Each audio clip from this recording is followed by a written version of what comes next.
Because today, class, our lesson will be about sculpture. Do you have an idea what is sculpture? Yes, Miss Anyasco?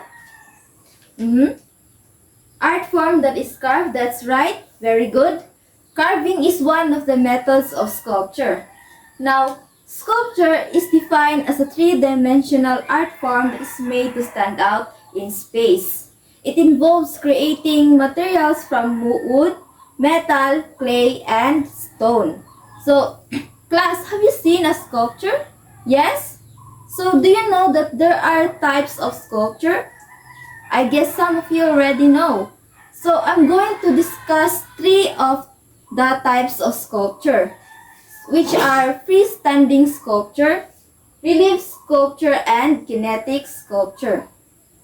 So, everybody, please read freestanding sculpture. Thank you. So, this is also known as sculpture in the round. Round, no? So, meaning kung imuhang libuton ang isa ka artwork or isa ka sculpture is makita nimo iyang tanang sides, iyang tanang angles. And normally it has base that support the weight of the figure.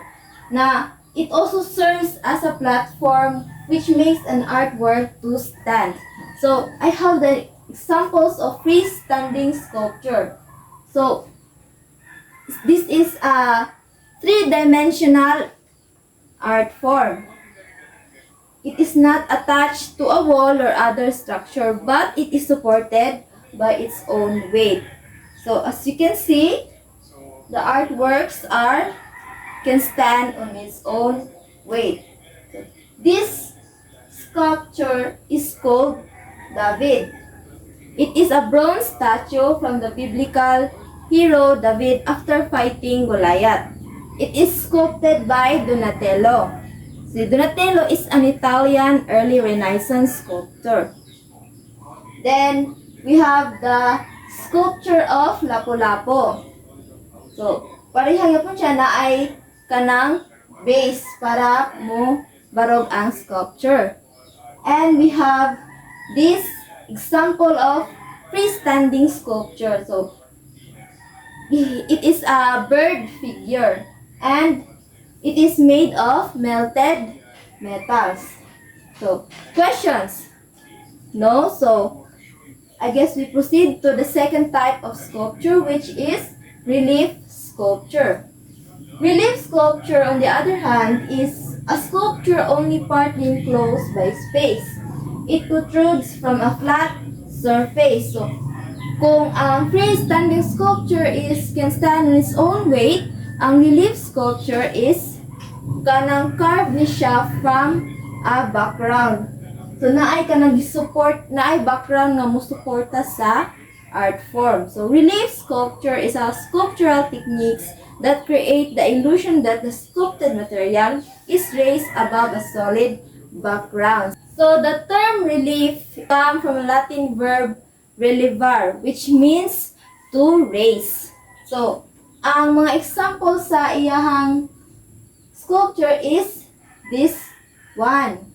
So, as you can see, naay kanang image nga gi-carve out sa woods and mga clay. So, it is a combination of two-dimensional and three-dimensional art forms. Relief sculptures can be used in a variety of ways, including funerary markers or even decorative elements, such as kaning mga makita bitaw nato sa churches and buildings. So, pwede nato siya gamiton as a decorative elements. Kaning sa sud, can be used in interior designs to add a unique finish to a space. So, and the third types of sculpture is called kinetic sculpture. Kinetic sculpture is meant to move. They could be hung on the wall or the ceiling. Kinetic sculpture incorporates movement. So, ang art forms can either be powered by wind, motors, water, or interactive technologies. So, from the word kinetic comes from the Greek word kinesis, which means movement. So, these are the examples of kinetic sculpture. So, kung ano siya, no? Makita nimo na nanay use of technology nowadays. Kanang nag-improve na ang technology kay pwede na siya malihok. Also, this type of sculpture. This is called the rotating head of Kanska.